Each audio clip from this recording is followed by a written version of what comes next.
Hello and welcome to what should be our first Yu-Gi-Oh video. So, with the official launch of Yu-Gi-Oh! Legacy of the Duelist Link Evolution, which is one hell of a long name, for the Nintendo Switch coming worldwide. I've had early access to it for a while through the Japanese store since it does have full English coverage.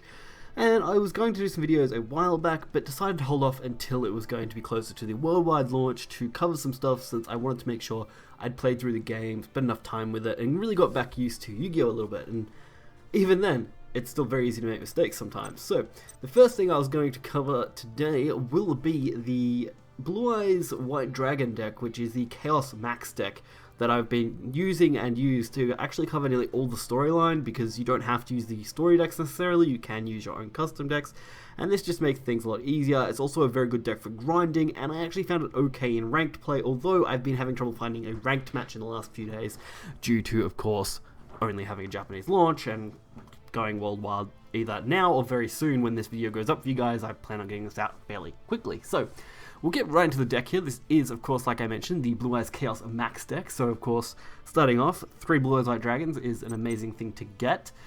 This does use a card pack system, which I'll go over after we've gone over the deck, on where you can get pretty much all the cards for it, and that's pretty much the majority you'll need. So, Blue Eyes Alternate White Dragon, another great card to go with this. If you have Blue Eyes White Dragon in hand, you can basically just special summon this from your hand to the field, and you can only do it once. Sorry, I've got to get used to which ones the controls are for scrolling.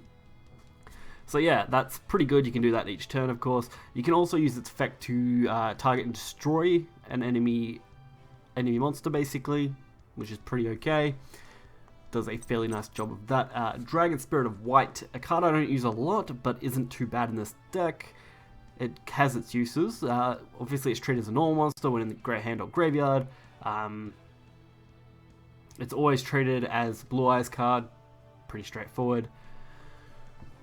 When this card is normal summoned or special summoned, you can target one spell or trap card your opponent controls, banish it. If your opponent controls a monster, quick effect, you contribute this card. Special summon one Blue Eyes White Dragon from your hand. So it's basically just a Blue Eyes White Dragon summon, which is not too bad at all. Of course, 10,000 hands, because the Chaos Max cards are ritual monsters. This is actually amazing, since you get both a ritual monster or a ritual spell, so you're not limited to one or the other like some of the other ritual grab cards. So 3 of that is definitely a must in a deck like this. Then we'll go over the King of D. This card, of course, becomes Lord of D. When this is on the field, you can... while this card is on the field. When this card is normal summoned, you can discard one spell or trap. Add 1, the Flute of Summoning Dragon, the Flute of Melody Awakening Dragon, or Dragon Revival Rhapsody from your deck to your hand. In this deck, I think we only run 2 of those cards, which we'll take a look at soon. They are spell cards that obviously support the Blue Eyes archetype. Then we have the White Stone of Ancients, which is fairly decent. Once per turn during your end phase, if this card is in your graveyard because it was sent there this turn, you can special summon one Blue Eyes monster from your deck. You can banish this card from your graveyard, and then target one Blue Eyes monster in your graveyard. At the end of your add it to your hand. Yeah, sorry, add it to your hand. You can only use this effect of the White Stone of Ancients turn. So, White Stone of Ancients is very handy because you can actually use it part of the rituals. You can also just use it as fodder. It just becomes fairly universally used in that sense. Then we have the White Stone of Legend. This card is sent to the graveyard, and one Blue Eyes White Dragon card from your hand. Very straightforward effect. You can actually use this as another card that goes well with stuff like the spells. Sorry, I was trying to think Lord of D, but the spells, where you can actually just remove this from your hand, get a Blue Eyes in your hand, and you effectively can get an extra free card. Then we have Blue Eyes Chaos Dragons. This is one of the 2 major cards for this deck, and I do run 2 of it because it is very good. I'm actually basing this on the version that was listed in an article for this game a while back, and it is very, very good either way. So you can ritual summon this with Chaos form, must ritual summon. You can also use the other ritual card that we've actually got here, Advanced Ritual Art, which can basically ritual summon anything at that point. Your opponent cannot target this card with effects. Yeah, your opponent cannot target this card with effects. It also can't be destroyed by your opponent's card effects if this card was ritual summoned using Blue Eyes White Dragon. When it declares an attack, you can change the battle position of as many monsters your opponent controls as possible, and if you do, the attack and defense of those changed monsters becomes 0. Also this turn, I really don't like the way these comments are laid out. If this card attacks a defense position monster, inflict piercing, so you can basically guarantee 3000 damage almost all the time. Obviously effects can mitigate that a little bit, but it's very easy to get 3000 sweep, especially in the story mode. Now for the big one, the Blue Eyes Chaos Max Dragon. Another ritual monster, of course, can also use Chaos Form or the Advanced Ritual Art for its ritual summoning. Your opponent cannot target this card with card effects. Also, it cannot be destroyed by your opponent's card effects. If this card attacks a defense position monster, inflict double piercing battle damage. That's the big one, double piercing battle damage. If you can manage to get both Blue Eyes Chaos Dragons on the board, you can use one to deal a little bit of damage, the other one can basically finish the game. Also, if you come up against someone who's using a 0 defense monster, instantly win the game with Chaos Max, basically. It's ideal to get a turn 1 to 2 win with this deck. That's usually what you aim for, in the story mode especially, and it can be very easy to achieve, I have found. So, getting on to the Advanced Ritual Arts, of course, Advanced Ritual Art is basically just a ritual summoning gun, except you must also send normal monsters from your deck to the graveyard. So, to summon the ritual monster instead, you would just send the Blue Eyes White Dragon from your deck to the graveyard. That's really the only restriction. Very straightforward card, very easy to use, and very hard to actually brick overall, I found, which is great. Then we have Bingo Machine Go, a card I don't use too often, but when I do, it does make a difference. So, reveal 3 cards from your deck that each meet at least one of the criteria listed below. Your opponent randomly picks one for you to add to your hand, and you can shuffle them. You can shuffle the rest into your deck. You can only activate one Bingo Machine per turn. So this card I basically use normally in this deck to guarantee a card. So you can get a Blue Eyes monster, a spell or trap that specifically lists Blue Eyes White Dragon or Blue Eyes Ultimate Dragon, except Bingo Machine Go. So using it on Blue Eyes monsters is the most typical thing. You can actually use it to guarantee the Chaos Max, or just to have a good chance at the Chaos one as well. You can also use it, I believe, on the other spells that specify, such as Chaos Form, so it's actually really good if you want to pull that as well. So you do have a few good options, and you can even make a mix and match of them, but typically if you use it just on the Chaos Max Dragon, it's a guaranteed draw in that, because your opponent has to pick one of the 3, so really easy. And this video is getting longer as I go through all the cards, but I want to cover this deck reasonably thoroughly before we get into the gameplay of the deck, which will actually take up probably the smaller part of it, I assume. So, Chaos Form is the main ritual card that is meant to be used for, of course, the Chaos Blue Eyes White Dragons, either variation, of course. It can also be used on other Chaos or a Blackluster Soldier ritual monsters, as it specifies in the card.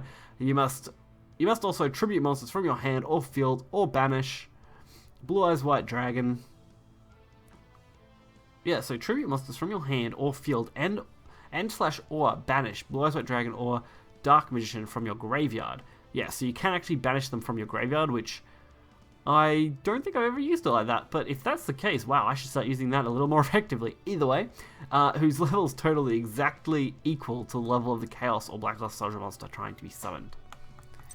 So that's all the ritual stuff pretty much out of the way in the core of the monster engine. Now for the spells that actually support this deck, so you can have more consistency. If you control a spellcaster monster, you can target up to 2 dragon monsters in your graveyard, including at least 1 normal, special summon them.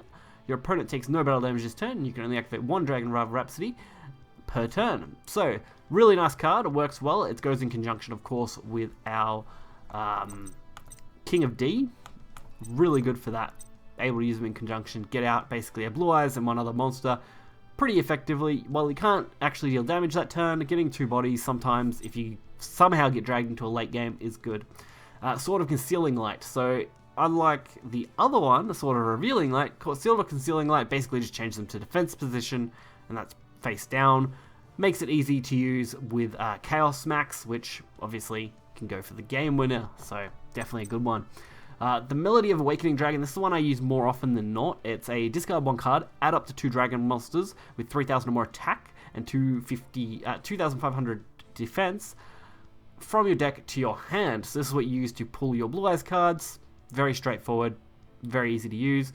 Gets you 2 of them, which is great, so you don't have to actually fish through that many. Then we have Trade In, discard 1 level 8 monster, draw 2 cards. I actually don't use this card as often as I thought I would. I don't normally see it, which is surprising. and I've played a lot. I've used this deck through basically half of GX all the way through all of VRAINS story mode. And Trade-in is a card I just don't use that often because I don't typically need it that often. But it's still really good. So extra deck is a little bit of a mess because you obviously don't need to have an empty extra deck and you also don't need a full extra deck. We don't really need the fusion cards, although they are handy in some matches because, of course, some of the fusion gates will get played by your opponents and that can come in handy in those situations in the story mode since it's more common in GX era. But you could easily, I reckon, include something like polymerization or other kind of fusion that you could take advantage of if you wanted to use the fusion cards here more often, since I don't think any of these are actually under contact fusion or summoning easily. So yeah, there is that option. So not really going to look at those. If you want to, you can look at those online. They're pretty easy to find. So Azure Eyes Silver Dragon. This is one that I use occasionally. It's, of course, 1 tuner plus 1 non-tuner monster, so you are using your eggs, basically, the Blue Eyes Stones. They're ideal for this card. If this card is special summoned until the end of the next turn, neither player can trigger monsters you currently control with card effects. Also, they cannot be destroyed by card effects. Once per turn during your standby phase, you can target 1 normal monster in your graveyard and special summon it. So it's basically a free summon, which is actually really cool. Then we have Blue Eyes Spirit Dragon. This is one I use occasionally again. These synchros are usually the ones you use occasionally. Mostly you're focusing on the rituals, and the other cards are just support. So Blue Eyes is, again, 1 tuner, 1 non-tuner, 9 level, very simple. Neither player can special summon 2 or more monsters at the same time once per turn during either player's turn. When an effect of a card in the graveyard is activated, you can negate the activation during either player's turn. You can tribute summon this synchro monster card, special summon 1 light dragon type synchro type monster from your extra deck in defense position except Blue Eyes Spirit Dragon, but destroy it during the end phase. So that's what you're using to get Azure. Oh, gotta remember that that's not the button I wanted. Azure Eyes, you can actually just use in combination with Blue Eyes Spirit Dragon quite well. Then we have Thunder End Dragon, so 2 level 8 normal monsters. Again, not super hard to get out, not too bad at all, and does a good job when used properly. Of course, it does destroy all other monsters on the field, so it is kind of a last-ditch effort if you're at that point, but definitely not a bad one to have since you've got the option to use it. Then we have a Grave Dragon. So this is one of the few Link monsters that I'm running in this deck. I've barely ever used Link monsters before. I kind of dropped out just around the Pendulum stage of the game, up until I picked up this game, of course, when I was playing the physical game. If this card is linked summon, you can apply these effects, and it does require 2+ monsters except tokens. Pretty straightforward. You can apply these effects depending on the types of monsters in the graveyard. Skip over any that do not apply. You can only use the effects of a Grave Dragon once per turn. Inflict 100 damage to your opponent for each dragon. For each dragon? Yeah, geez, for each dragon. This card gains 200 attack for each dinosaur. All monsters your opponent controls lose 300 attack for each sea serpent, and you gain 400 life points for each worm. So mainly you're only going to be using, of course, the initial first effect for the 100 damage, and the fact that this actually gives you decent Link monster zones. You can actually use this to gain the two Link monster zones opposite the Link zones, so that's really good. So you can actually Link summon into 3 positions at least with this card, which is nice. So you can get your other synchros or whatever out, which I don't actually, again, use that commonly. Link Spider is another one here. Once per turn, you can special summon 1 level 4 or lower normal monster from your hand to your zone. This card points to, and it just requires 1 normal monster, so you can actually just get rid of a Blue Eyes and have it out if you need it. But I'm not as big a fan of Link Spider, although, again, I don't use him a lot. There is also meant to be a side deck for this, although I haven't really included it much. I've got 1 card in here at the moment, and that's return 1 level 5 or higher dragon monster you control to your hand, and if you do, destroy other spell and trap cards on the field. Definitely a nice card to have, and very easy to use in this deck. Side deck I don't have in here just because there is no side decking that I've noticed. There's no real 3-match mode where you can do any kind of side decking so far, so at that case, I haven't found side decking to be that handy, although I haven't set up any kind of private matches before, so it could be in there. So now that we've covered the entire deck, at least, it's taken 14 minutes. Sorry that it's taken that long. I may leave a timestamp somewhere so Some people can skip over this if they're not interested. We can get to where most of these cards reside. Basically, every single card in this deck is actually obtained pretty simply from the card shop here under the Seto Kaiba tag. So once you get the Seto Kaiba pack unlocked, you basically want to try and go for as many packs as possible to get the Chaos Max set. The hardest card I found to get was, of course, Chaos Max Dragon. That's really been a struggle, and both Chaos Dragon as well. As you can see here, I am missing just a single card from the entire set, and I have at least one of every individual card. That's why it's 314 out of 314 and 941 out of 942. So I am missing one normal Chaos Dragon. If I get one more Chaos Dragon, I will have the entire set of Kaiba deck.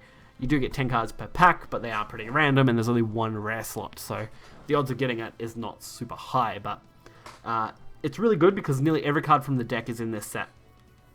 Basically, if you just buy the set at the beginning, you can have almost every card you need, and you can use that to power through the rest of the story mode, unlocking everything else here, which there are quite a few packs here than I've worked through to unlock for some other decks so far, and it is quite good. So, going through the single player here, we may get in and do some matches. So let's kick this off. So what I've decided to do is do live commentary play for this, so I thought, why not go for it? Of course, this will be probably not the way that if I do more videos of this, I'll do this format, but for now, for this video, I want to do it this way. Either way, starting off, of course, when you picked your rock, paper, scissors, going first or second, typically you want to go second. That's what I aim for, since that can go for the instant kill. It's usually the best way to handle it. This hand we've got here is actually not that good, and since there is no mulligan phase in Yu-Gi-Oh, you can't just dump cards back out. And I decided to pick Bandit Keith from the challenge section, since it's one I haven't done before, and it's one that I thought would be interesting since these are a bit harder than the story mode, typically, in my opinion. So we don't really have a lot we can use here as is, so we're going to just kind of go for a summon. And of course, yes, we are going to activate it. We'll get rid of I should have actually, see, simple mistakes because I'm not paying attention. I should have got rid of the white stone, although I can do that now, so I would have had to dump a card no matter what here. White stone probably just would have been the better one to go for right now. And that will let us go for whatever we want here, which is great. So I might just go, actually, sorry, whoop. Yep, made the mistake again because I clicked A too many times. Very easy to make the mistakes if you're not paying attention, but ideally I should have went for the alternate Blue Eyes Dragon. I could have then summoned that out, and I would have had both out, and would have made this game a little easier on us, but it's still going to be very easy. We've got the Chaos form here that we can use, so we can get the max out on this turn here. So of course, you're always going to want that in the attack position, nearly every single time. And if I use Sword of Concealing Light, I can just sit this into defense position, which will give us piercing damage for double. And with only having 600 on that, we get a nice chunk of damage.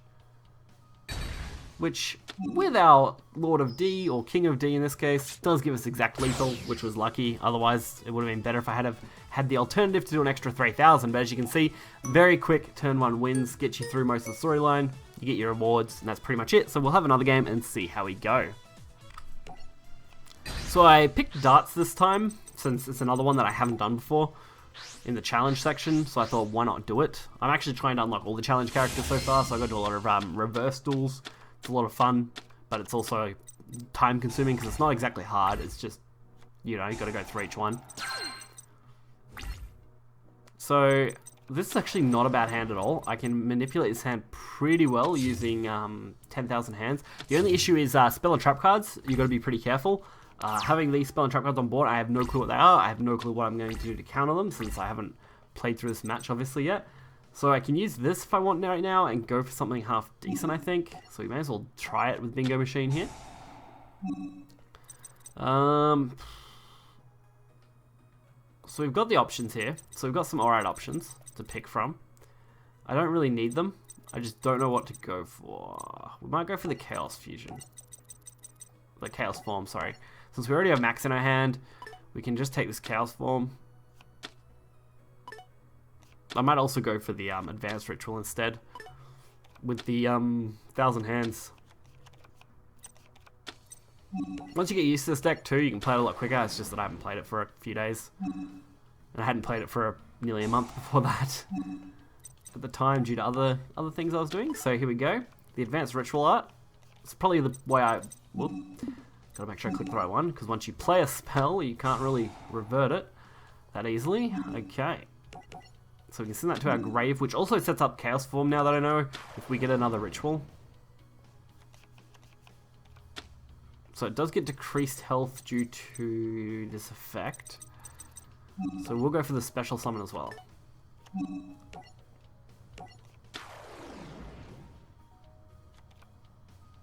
So now I'm going to decide, is it best to go for the attack straight up, or is it best to remove this? I think I'll go for the attack. Sometimes I decide that it's best to just use the ability.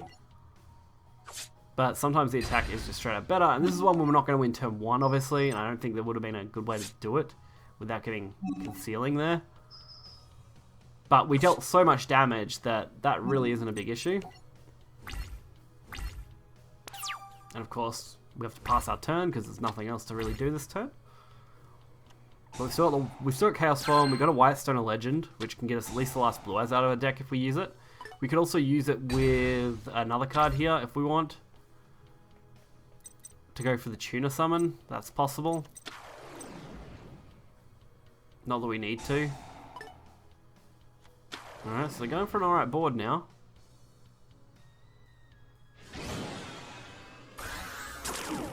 And what do they got? A nice XZ summon.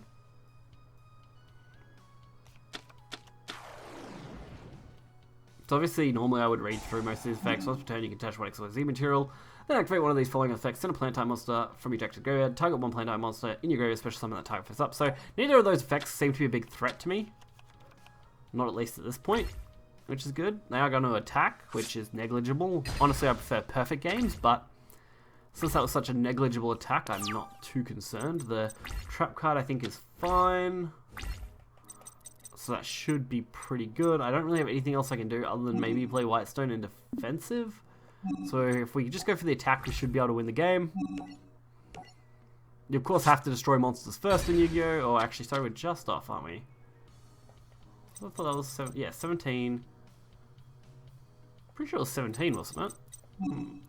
Yeah, so 23. Yeah, so just off. That's disappointing.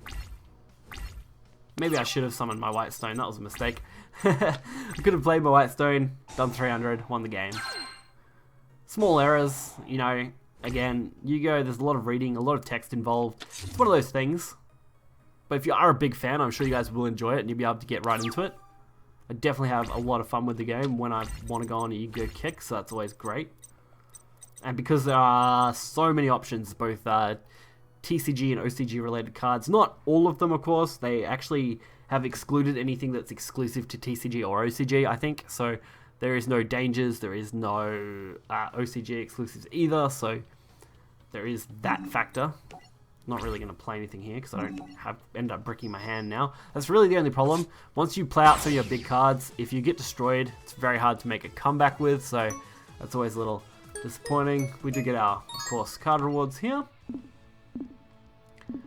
And we might just open up what we've got left of the set archive and see if we can get what we need, because there's duplicates everywhere, and you don't get any bonuses for duplicates, unfortunately, which is sad, but overall, it's still quite enjoyable, and I really do enjoy this game. So hopefully you guys found this deck pretty interesting. I want to find the best way to share deck lists with you guys. There isn't really a good way other than pausing the video at the start. The only other option for me, of course, would be to write a full list of them out, and I don't have that list currently, and I don't really want to have to write out 60 odd cards nearly, which would be a little sad. But if you guys, of course, did enjoy this video and you want to see more Yu-Gi-Oh! Related content on the channel, be sure to hit the like button and subscribe, and give me a heads up in the comments below that you are interested. I've actually got a pretty cool Cyber Dragon deck using some of the newer Cyber Dragon stuff, and I've actually got a Trickstar deck that I've already set up here that could be a bit of fun. So hopefully you guys will enjoy that, as it's definitely worth a good look. So until next time, guys, see ya.